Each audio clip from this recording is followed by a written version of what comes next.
स्वभावचिन्मयानन्दं कृपापूर्णं जगत्पतिं हरिषड्वर्गजेतारं नित्यानन्दगुरुं भजे।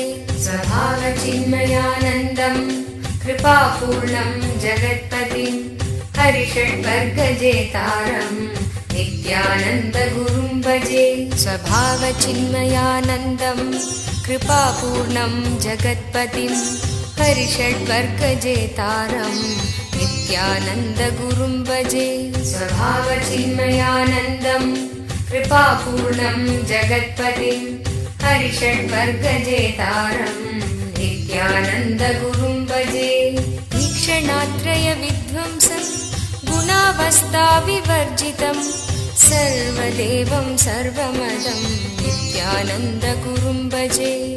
ईक्षणात्रयविध्वंसं गुणावस्थाविवर्जितं सर्वदेवं।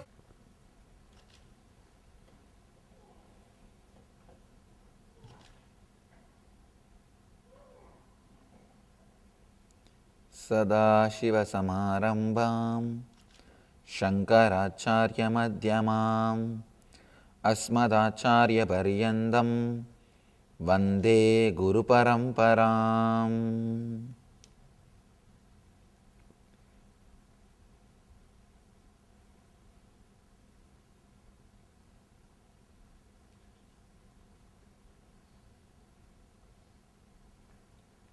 Namah Shivaya. I welcome you all with my love and respects.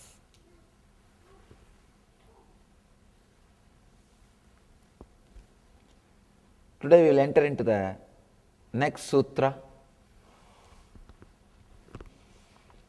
next meditation technique.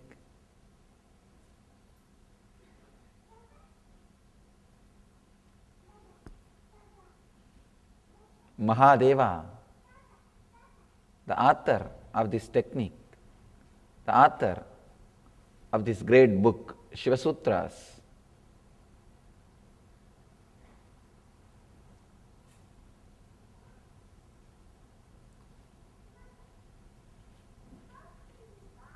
his inner space is so vast, so intelligent, so powerful. He created meditation techniques almost for every possible human being. Every possible human being. Somebody asked me the other day, Swamiji, how do you know this book is written by Shiva? Somebody else would have wrote it and attributed to Shiva's name. Who knows?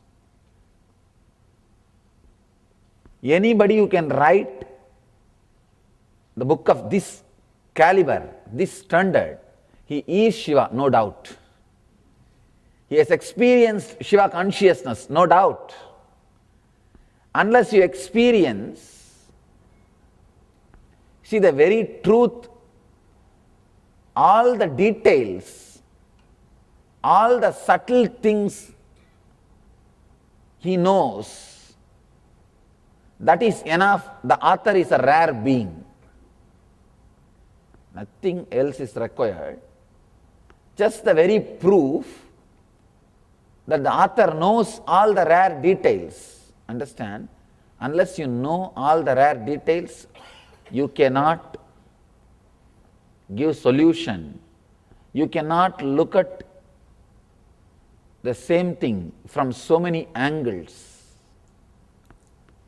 Very small change in a sutra, very small change in a technique, but helps totally different kind of human beings. Sometimes I am surprised what sophisticated level the society would have been when the sutras were delivered. See, the more the society is sophisticated, it will have more mental problems. That's the truth. You won't have too many mental problems unless society is sophisticated. Because you don't have too much energy. You will not have depression if you have poverty. Because you don't have enough energy to sit, eat, find out some reason to get depressed.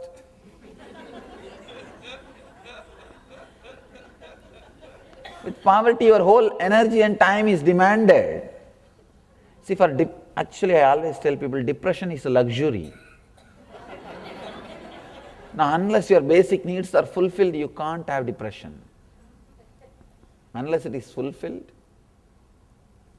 and you have enough time and energy, which is not directly required to be productive, then you create something. You just sit and create some reason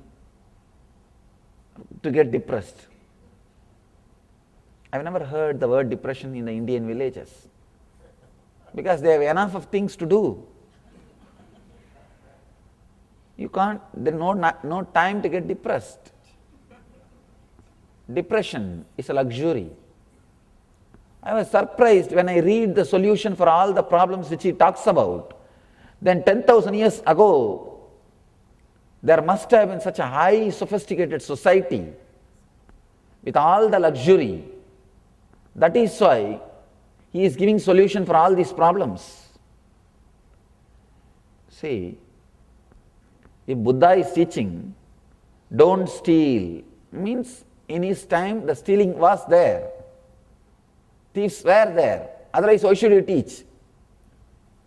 Nobody gives solution for the problem which does not exist except the psychiatrist.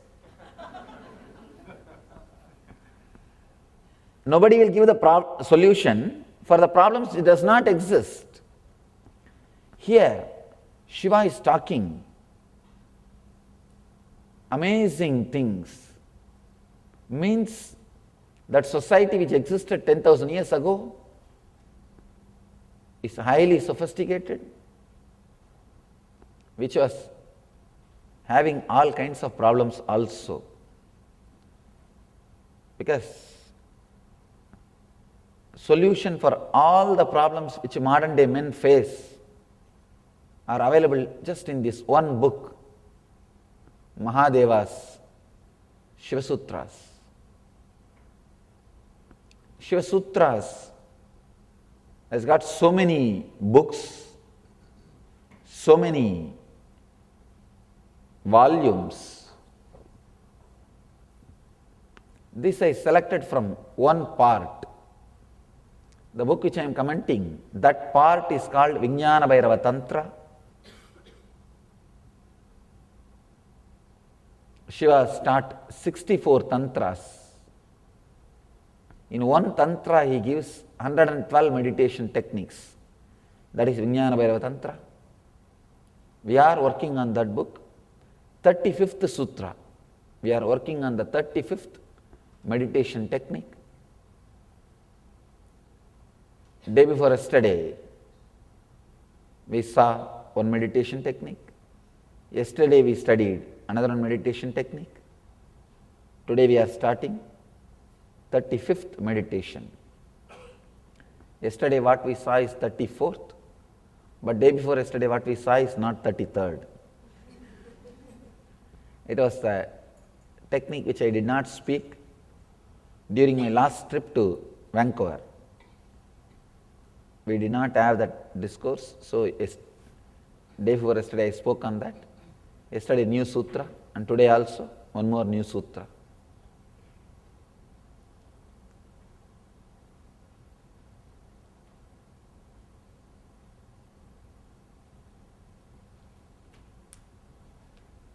Giving clear solution means somebody who knows completely about their mind only can give solution so thoroughly, so clearly. Here, Mahadeva is giving solution for all the problems.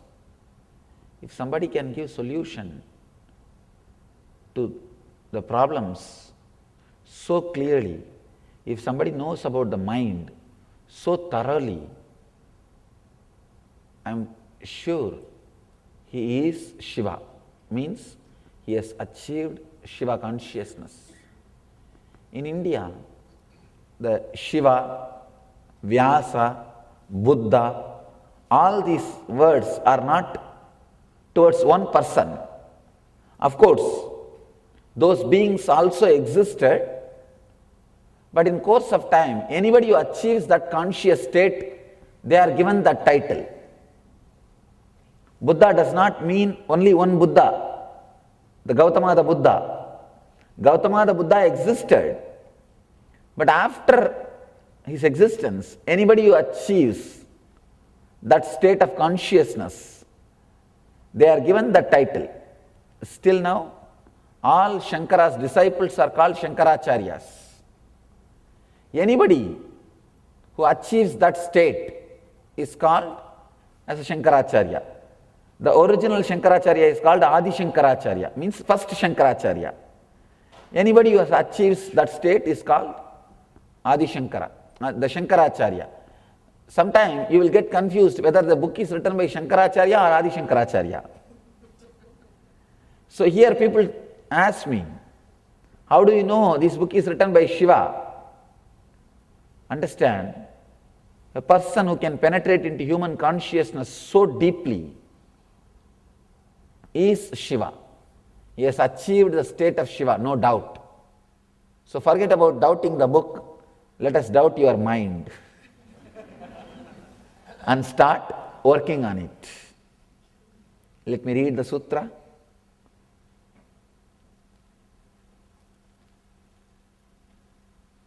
Gata vibhajane drishtim bittis tyaktva vinikshipet tallayam takshanat gatve tallayat tanmaya bhavet.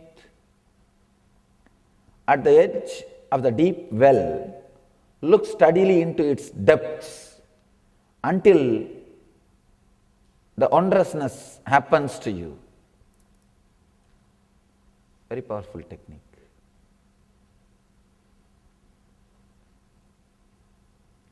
Just a slight, small difference between yesterday's technique and today's technique.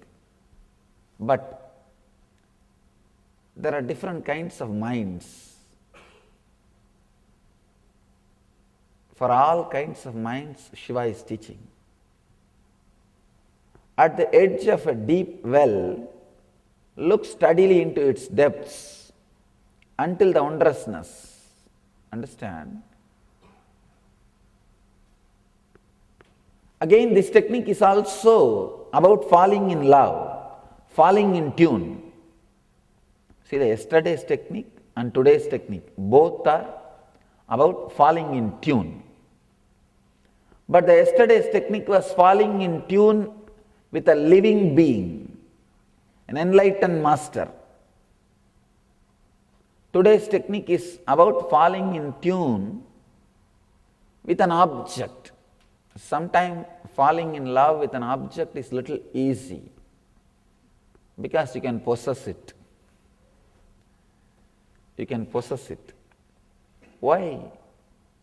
People have got pets, no food for living human beings. But these guys are spending so much on the pet animals.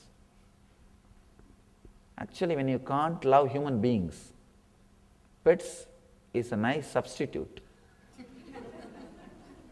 See, the difficulty with opening up to human being is the risk of no is there.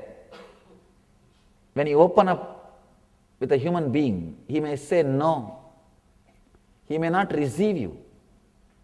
He may not be behaving as you want. He may not be expressive. But with the pets, you feed them. They have to do what you want. And you can tie them in a rope and put them in a cage when you don't want to spend time with them. With human beings, things are a little unpredictable.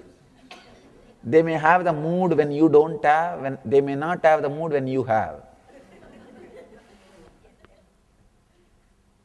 But with the pets, things are more under your control.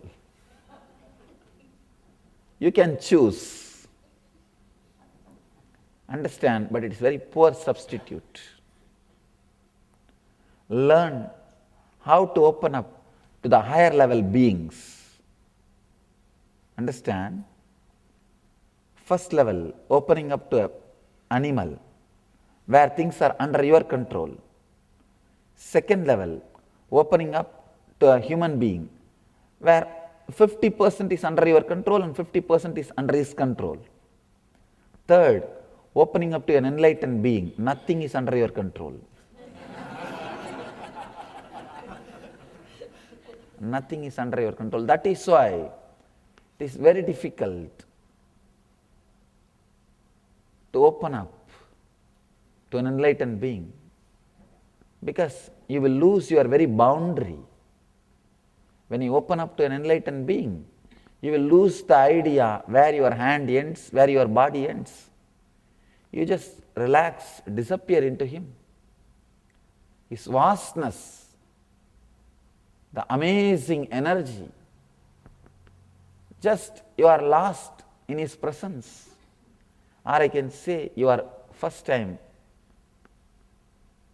experiencing yourself. I can't say you are lost. First time you are back home. You discovered yourself. First time you will discover who you are. Different levels of falling in love. Shiva is not saying no to anybody. Any level is okay. He is ready to give technique for that level person. Understand? Whether you are able to open up to an enlightened being, there is a technique, yesterday's technique. Diksha, just initiation, liberates. If you are able to open up to a human being, again he has got a technique. Just few days ago, I finished the technique. If you are able to open up only to animals, again he has got techniques for that kind of a human being. If you are not even able to open up to animals, because even with animals there is one danger, they may die. If they die, things are not under your control completely. You can open up only to an object. Then you have a technique also. You also have a technique. Here, Shiva is giving methods even for that kind of human beings. Sometime, people who lived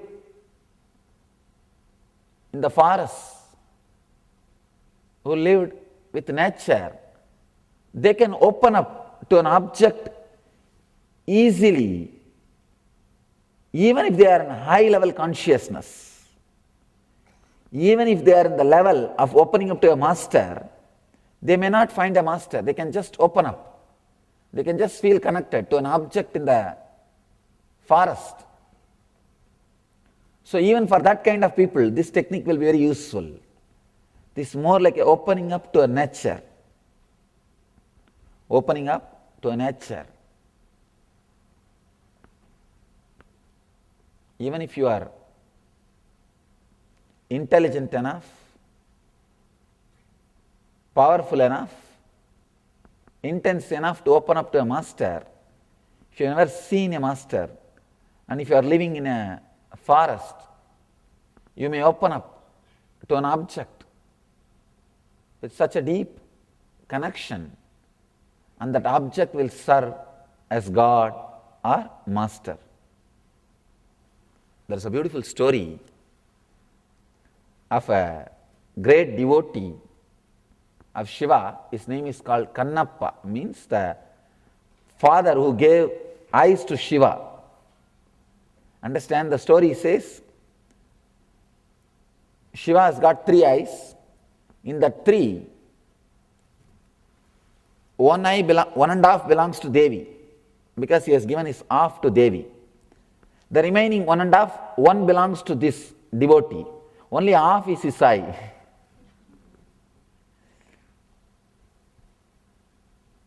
Let me tell the story. It's a beautiful story. There was a hunter in a forest. That guy, his only work is from morning till night, he will hunt animals, cook them, eat, sleep. That's a life. Fortunately, did not get civilized. Sometimes civilization takes away some beautiful things in the human beings. Sometimes they are too costly than the civilization. Means the possibility to open up is taken away in this process of so-called civilization. Fortunately, this guy, even though lived as a hunter, did not lose that dimension of his being. I call this dimension as a sixth sense, possibility to open up. This guy did not lose that possibility. If you doubt constantly anything and everything you see, be very clear, you lost that sixth sense. Civilization has happened to you. You are now civilized. You can have a big board. I am completely civilized. Now you know how to find reason, how to justify things, how to do anything. Now you know logically how to find reasons, how to doubt, how to justify whatever you do. Small story. One day in late night, 10 o'clock, a guy saw behind his car, the cop's car with red light sign, is trying to chase him. This guy thought, I think I can outrun him. And it's a county road, remote road. He tried increasing the speed. This cop also did not leave. He also increased. In few minutes there was a big race. Went to 60, 70, 90, 100 miles.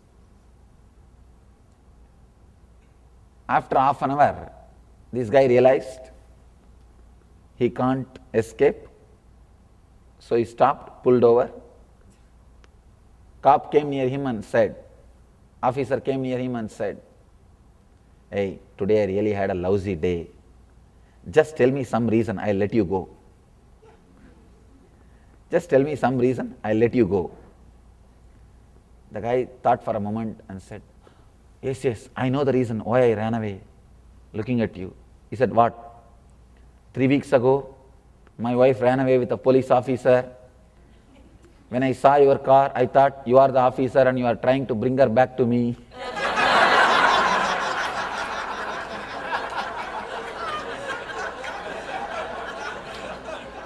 You can always justify. You can always justify. With civilization, you get the power to justify, but you lose the capacity to open up. Your logic becomes very sharp, but the sixth sense, power to open up, is lost. This devotee, fortunately, did not lose the ability to open up. In the forest, one day when he went for hunting, he saw a beautiful Shiva's Murti, the Shivalinga. Shivalinga with a face carved on it. In India, you will see varieties, different kinds of Shivalingas. Different kinds of Shivalingas with a different forms and ways and different things. There was a Shivalinga with a face carved on it.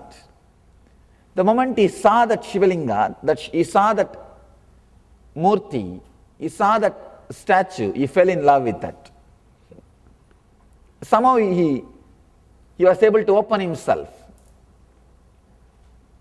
Every day he started visiting that place. he felt the God is there in that form, or the higher energy is there in that form. After 2-3 days, he started talking to it, talking to Shiva.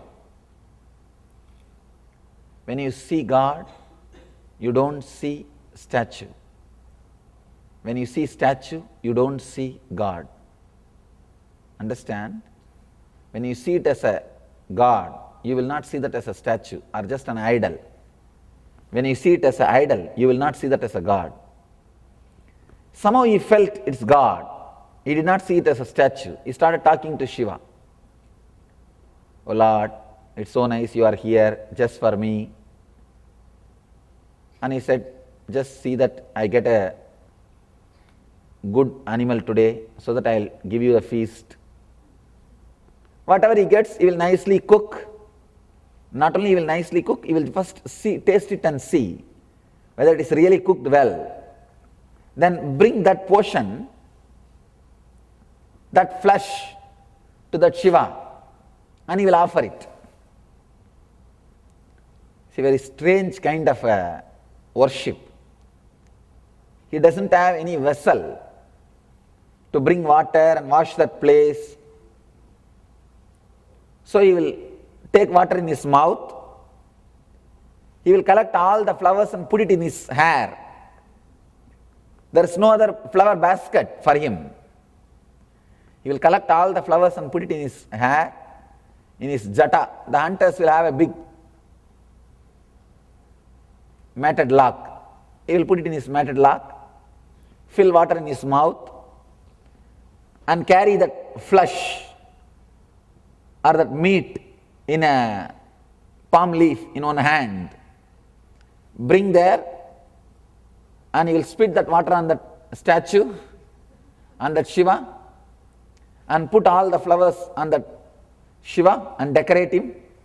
Put this flesh in front of him and pray to him, oh Lord, please eat the best portion of the meat, the flesh I brought for you. He will do all his puja. Then he will tell, oh, I think you are feeling a little shy because I am here. I will go away, you eat later on. When you feel like, you eat that time. When you open innocently the power of existence, the big problem is we lost how to open up innocently, honestly. He will tell, now it is time, you please eat later on. Maybe I'll give you private time. He will go away. Actually, there was a traditional intellectual guy who also used to come to that place to worship rarely. That day he came and he saw all that meat in front of Shiva, and these traditional intellectuals usually not only they are vegetarians, they are dead against non-veg. I always tell people, take vegetarian vow, nothing wrong, but don't hate non-vegetarian people.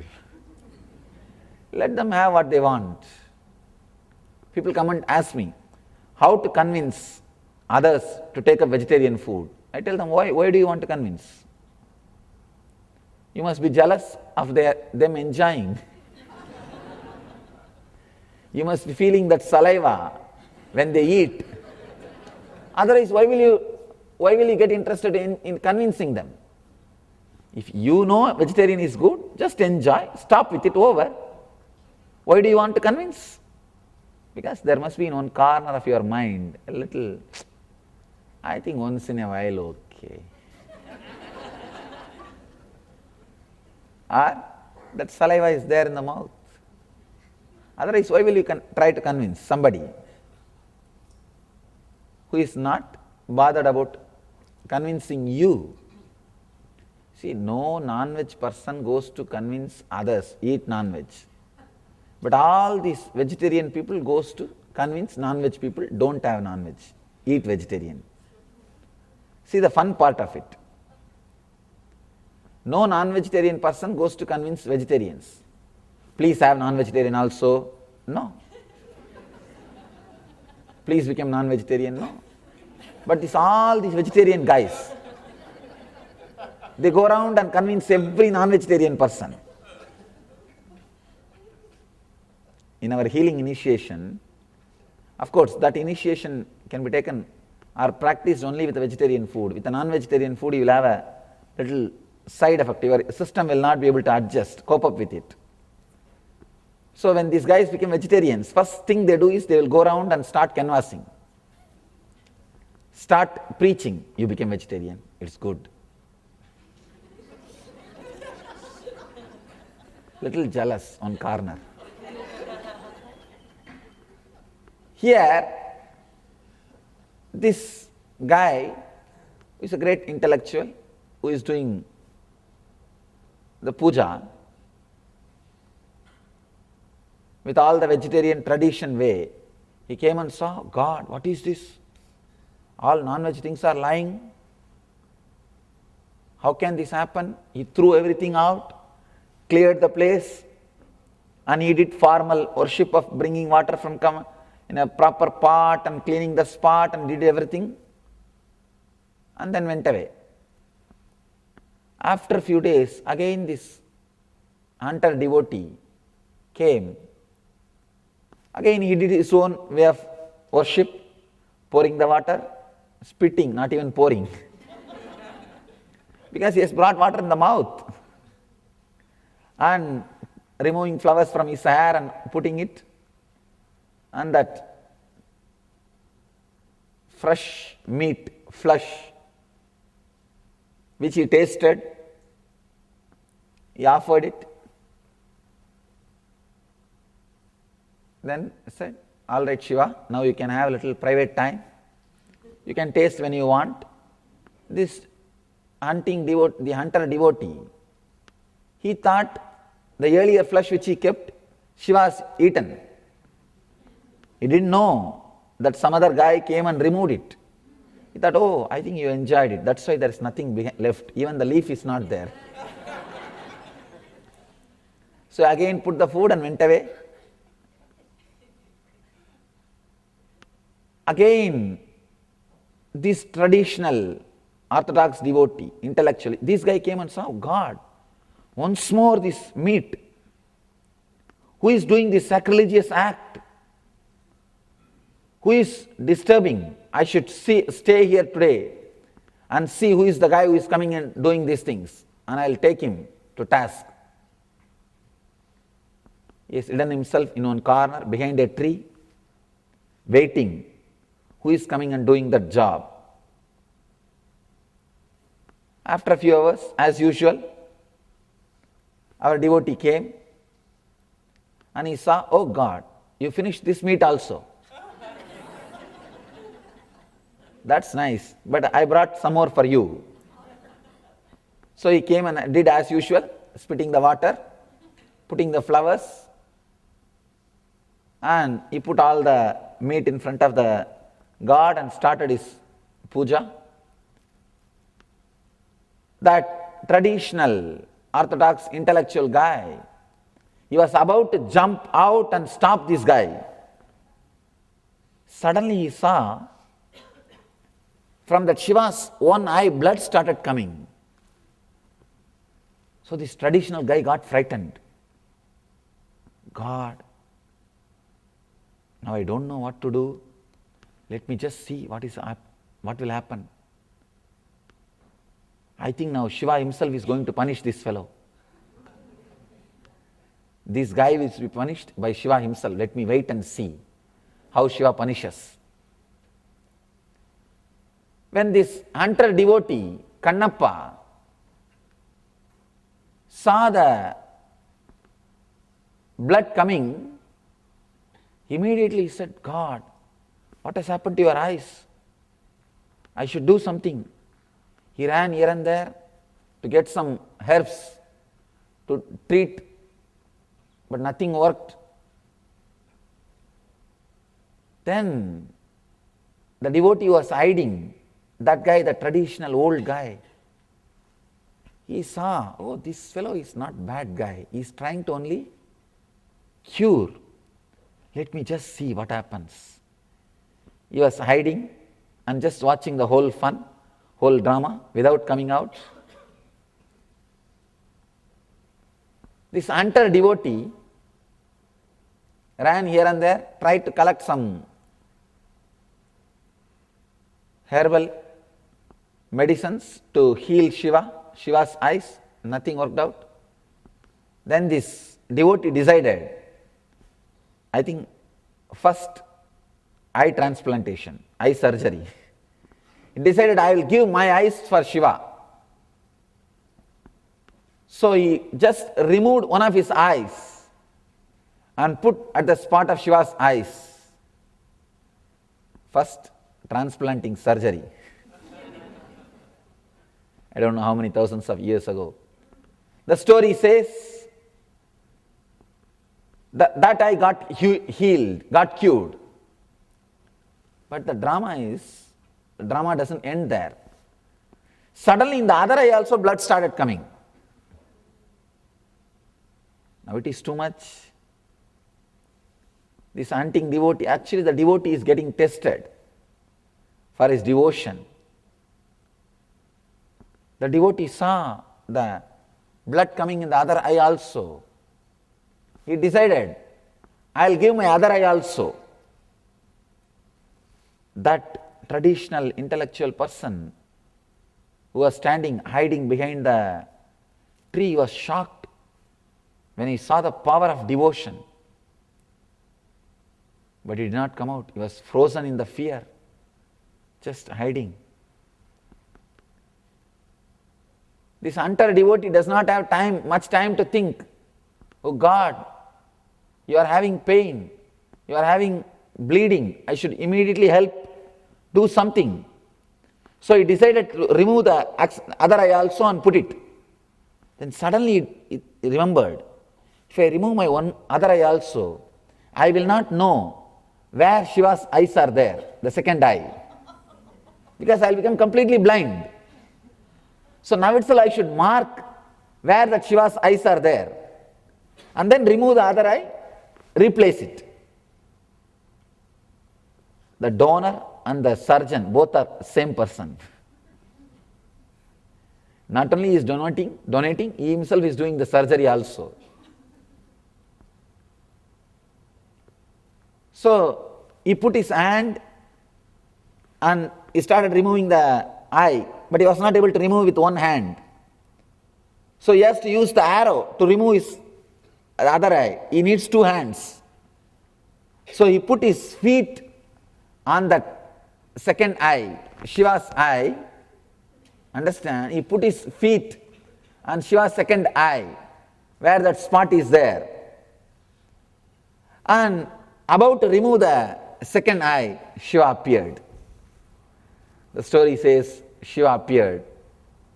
My son, I have just tested your devotion. I have just tested your devotion. Whatever you did, if you see from the physical level, normal level, it is sacrilegious. Spitting water, putting the flower which was used, put in your head, and offering the meat which you tasted. Finally, above all, putting your feet on that God. But your devotion is so amazing, so great.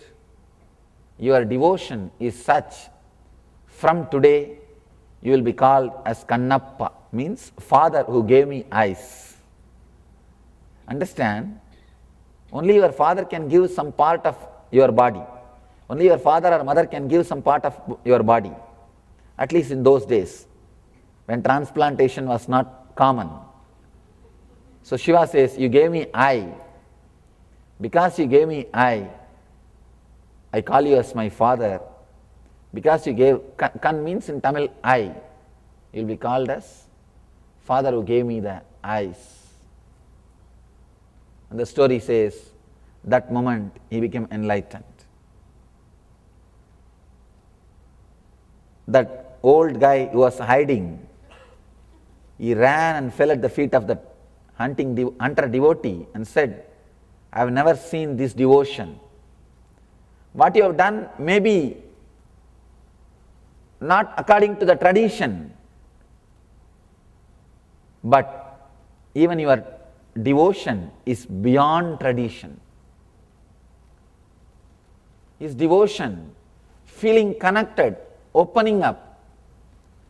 Somehow he opened up to a statue, to an idol, just to one murti. And he felt Shiva is there.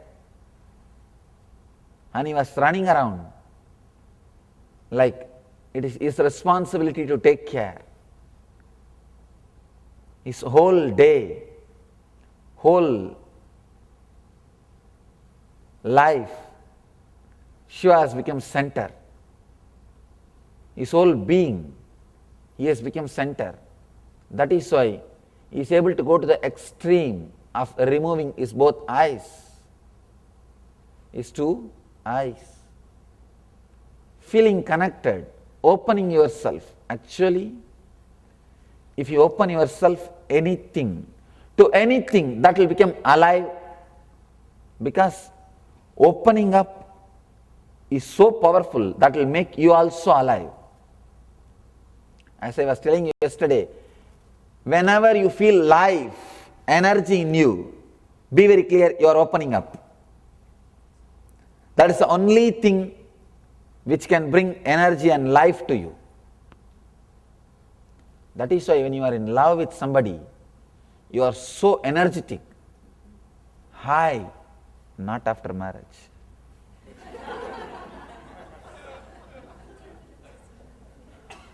Not after marriage. Somebody asked, one son is asking father, Father, how much it costs to get married? Father said, I don't know, because still I am paying for it.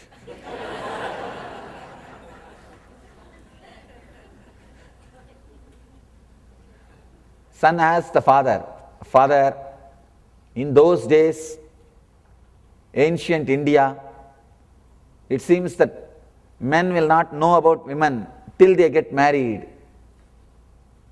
Father says, not only in those days, ancient India, that anywhere, everywhere, men will not know about women till they get married. It's anywhere, my son, anywhere.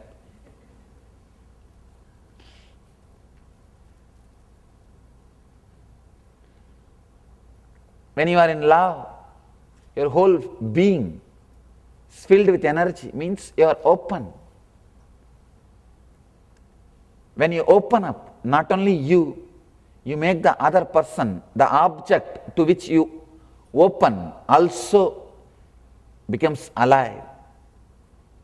When you open up, not only you, the object or the person to which you open up, that also becomes alive.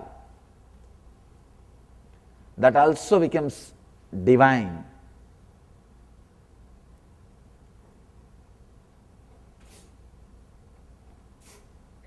Shiva is giving us a technique. Here, fortunately, still, if your sixth sense is not lost, means the ability to open up with some object or nature. If you have not lost that capacity, this technique is for you. Sometimes, very rarely, people escape the social conditioning. Genius is a person who escapes the social conditioning. Understand? Genius is a person who escapes social conditioning and maintains his high energy.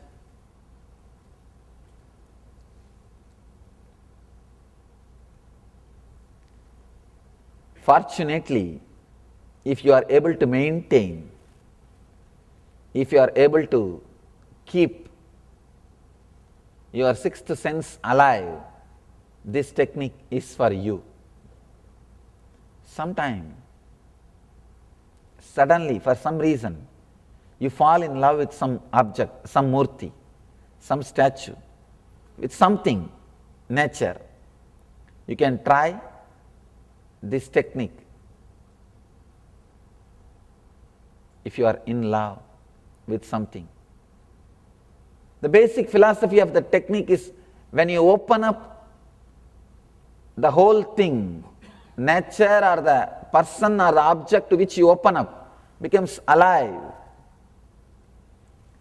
Let me read the sutra once more. At the edge of a deep well, look steadily into its depths until the wondrousness happens. Understand? At the edge of the deep well, look steadily into its depths until the wondrousness happens. Means until your mind dissolves. You will be wondering, you will be in a wonder-filled mood only if your mind disappears. Other day I was telling, if you are in the wandering mood, you are in high energy.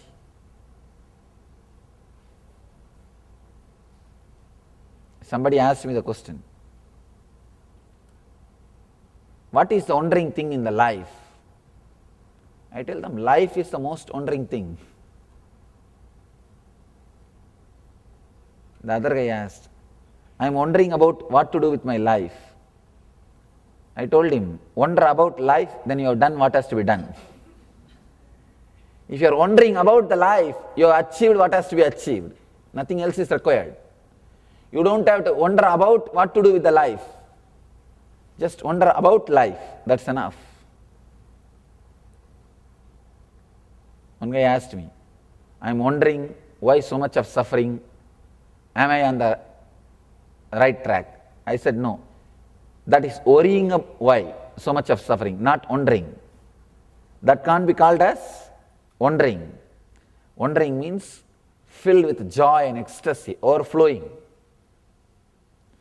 Here Shiva is telling, at the edge of the deep well, look steadily into its depths until the wondrousness, you are filled with wonder, the mind disappears.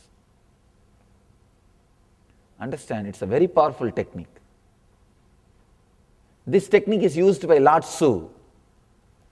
Understand, this book is book of all books.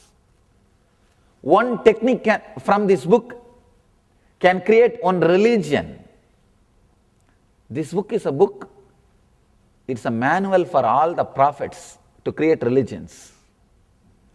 Manual for all enlightened masters to create their own religions. This book should be called as How to Create Enlightenment Traditions. How to create enlightenment traditions.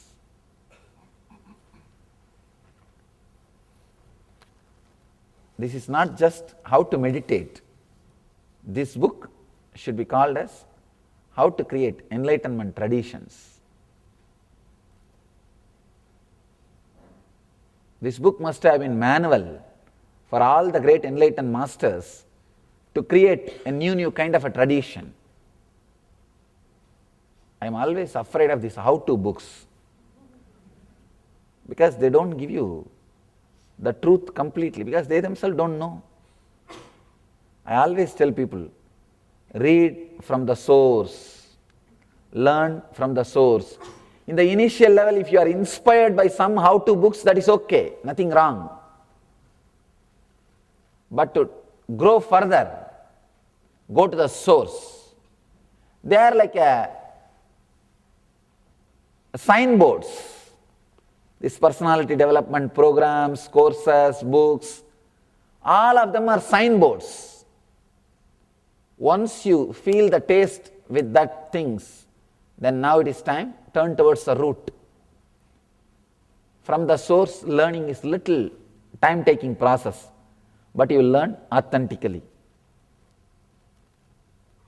Sometime in India I have seen, the compounders, means the doctor's assistants, the nurses, they will start giving medicines if the doctor is not there.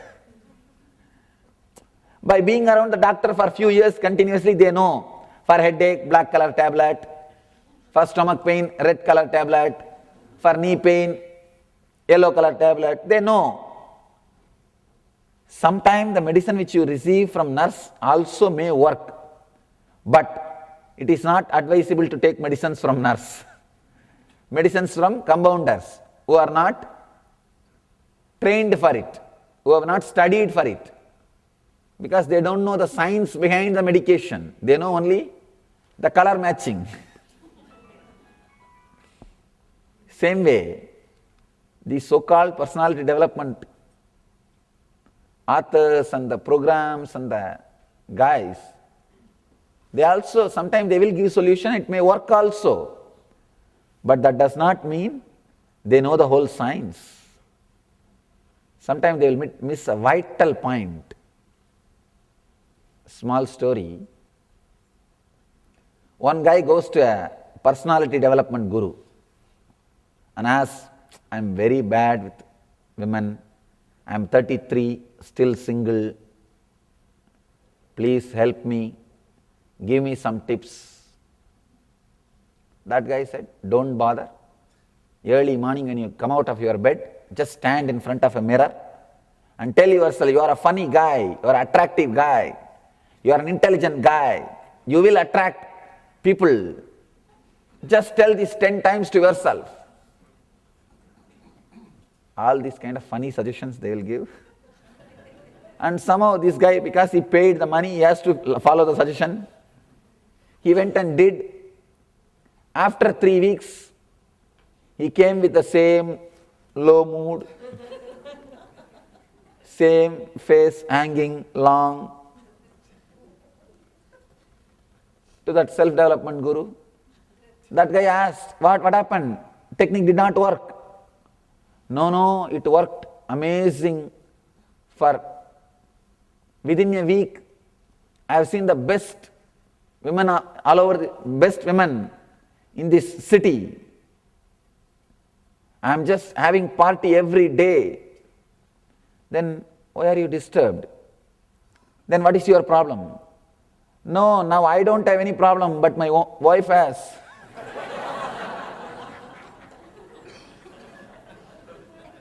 Understand? Sometime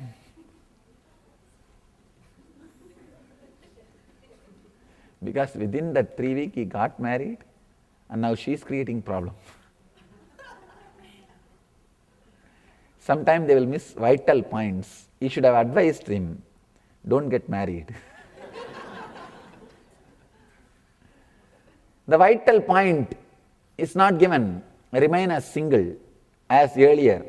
How you remained? Same way.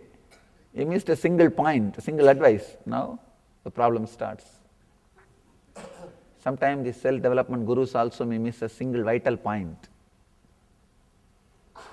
Anyhow, this book must have been the how to create enlightened tradition, living stream of enlightened beings. Because Lord Tzu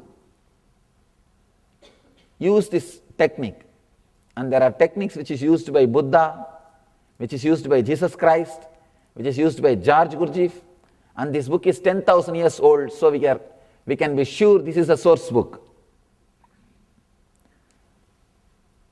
This at least 10,000 years old, because the stone inscription of this book is at least 10,000 years old.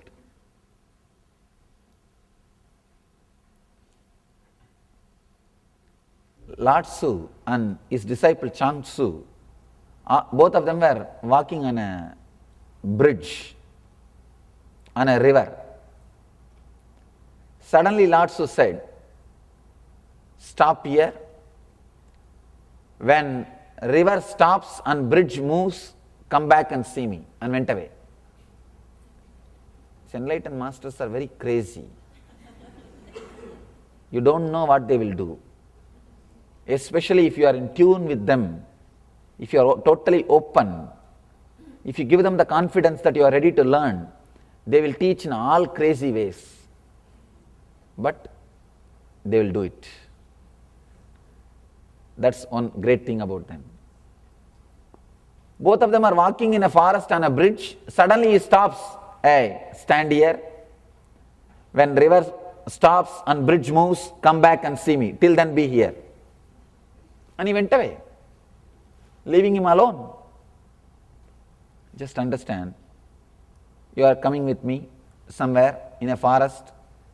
Suddenly I tell you, stop here, stand here, and come back when the hill moves. What will you tell? Get lost.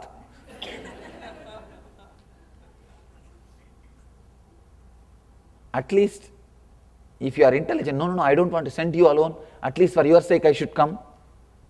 You will find some reason. But this Chang Tzu is a very dedicated disciple.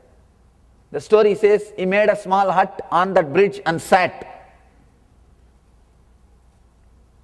He was sitting, gazing down the bridge, continuously looking, decided, till the river stops and bridge flows, I will not go from here. Understand? Till the river stops and bridge flows, I will not go from here. Decided, just to sit. And now, the physicists are saying, even the wall which is static here is not static. The electrons are moving. The high speed the electrons are moving. Einstein says if if two vehicles are moving at same speed, you can't even say that they are moving. In space, if two vehicles are moving at same speed, you can't say that they are moving. See, you feel that something is moving only when you see something else is static. If you are going in train, you feel the train is moving because trees are static. If you feel that trees are moving, you will feel that train is static. Sometimes the train is very silent, no sound, no jerk. Children, they start thinking the trees are moving. They ask you, Father, why the trees are running so fast? Something is running because something else is static. But everything is flowing, everything is moving in its own way. This guy decided to sit, watching. He experienced the oneness with the bridge. He saw the particles in the bridge is moving so fast, the river became static and the bridge is flowing. Understand? If you sit and meditate on this wall, you will realize this wall is not static. It is flowing. It is nothing but a frequency, vibration. Same way, when he decided to sit with the bridge, he experienced that bridge is nothing but a frequency. It is not a matter. It is not just a dead matter. It is a frequency, energy. Chang Tzu runs to the master. The moment Lord Tzu saw him, he said, enough, I am not interested in asking you what happened. I know it has happened. Because the bridge has become, I could see the intense frequency with which it is vibrating. So it is such an intense vibration, frequency. Bridge is flowing, river is static. It's nothing but the technique to fall in tune, opening up.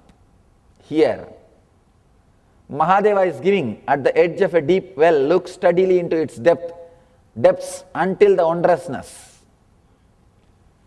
You see, when you feel connected to a well, or when you are standing near a well, deep well, and looking into its depths, be very clear, make sure that well has got a wall,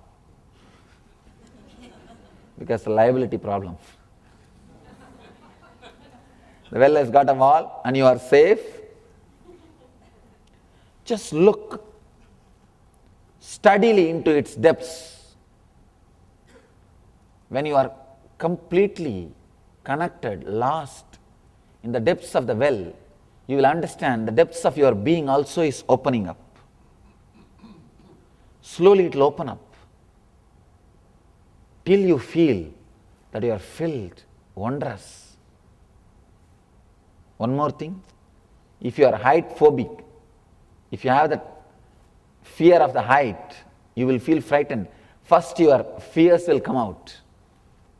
Nothing wrong, you can go through the fears.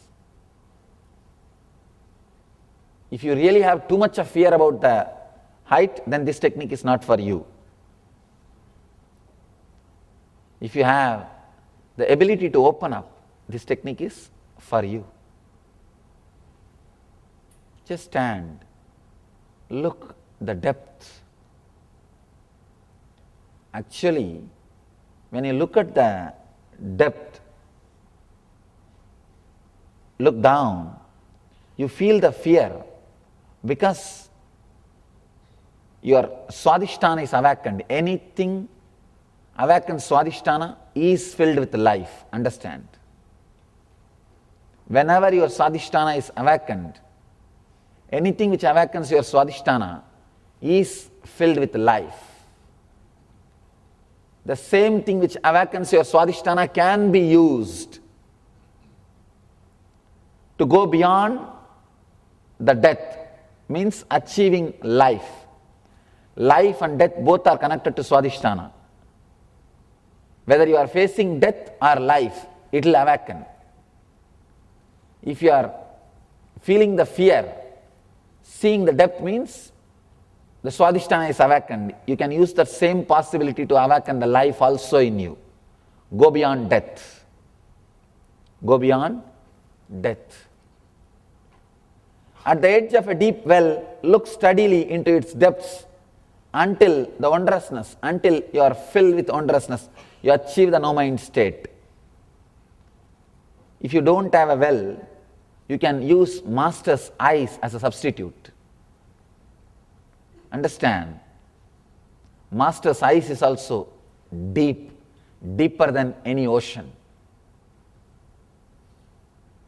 Sometime, in those days during LBP, the sixth meditation, Anya meditation, I myself will sit and people will be allowed to gaze at my eyes.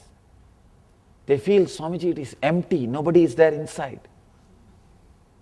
I tell you, that is true, there is nobody inside. It is just moving. Because somebody is there in that body, it gives you the feeling there is somebody in this body also. If you realize that there is nobody in this body, you will realize there is nobody in that body also. There is nobody in this body. Empty chair. But if empty chair speaks to you, it will be difficult for you to sit and listen. Just imagine, the empty chair is there and sound is coming. So that is the reason I have to create a body. I have to use a body. Just like using this kerchief, I have to use the body. Because I am talking to human beings, I have to create a human body.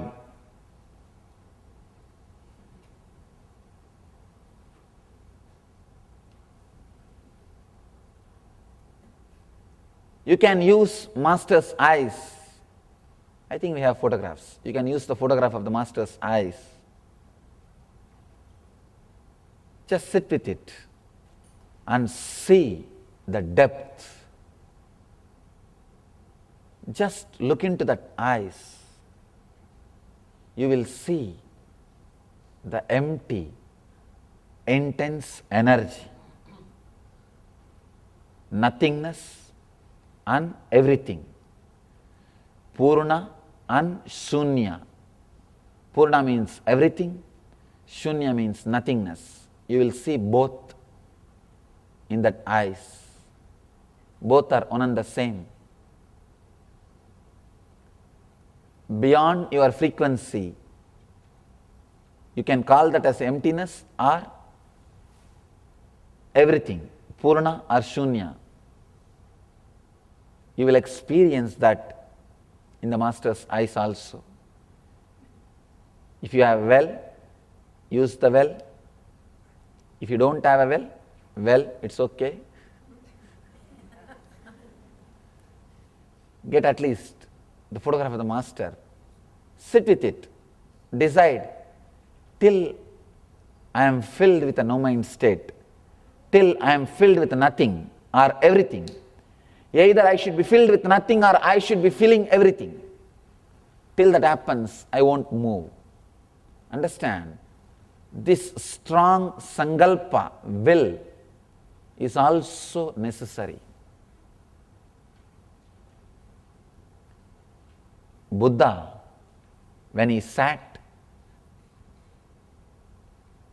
when he decided that he will not get up till he becomes enlightened, story says he became enlightened that moment.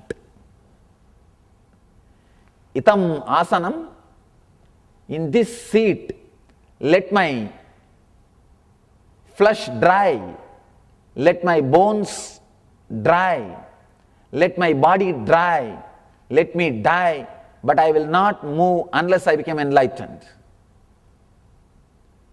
This very strength, he became enlightened that moment. Same way, decide strongly. Unless I get at least one glimpse of that no-mind state, I will not get up from this meditation. If your mind knows that you will get up, mind will try to give suggestion. I think telephone is ringing. Please come, let's have breakfast, then we will continue the meditation. It is time to call your girlfriend. Later on we can do. It's time to call your boyfriend. Why not later on? You will find some reason. Your mind will find some reason to torture you. Tell you, get out. Mind is a very powerful, cunning enemy. He will take revenge. He will try his best to take revenge. He will not allow. Small story. One old farmer was dying, he is in the deathbed. He called his wife and said, please marry the neighbor after I die. Wife said, no, I can't marry after I lived with you. I can't marry anybody else. He said, no, you should marry him. She asked, why? Why you are forcing me? Because that fellow tortured me throughout my life. That fellow has cheated me in many ways. Your mind will find some reason to torture you, to threaten you. No, that's not life. Let you be very clear, that's not life. Decide very strongly, clearly. One sitting can transform your life. In the house, when you are alone, decide, I will not get up unless I get at least one glimpse. Sit with the well or with the Master's eyes, which is far more deeper than any well. Look steadily into its depths until the wondrousness, the no-mind state happens to you.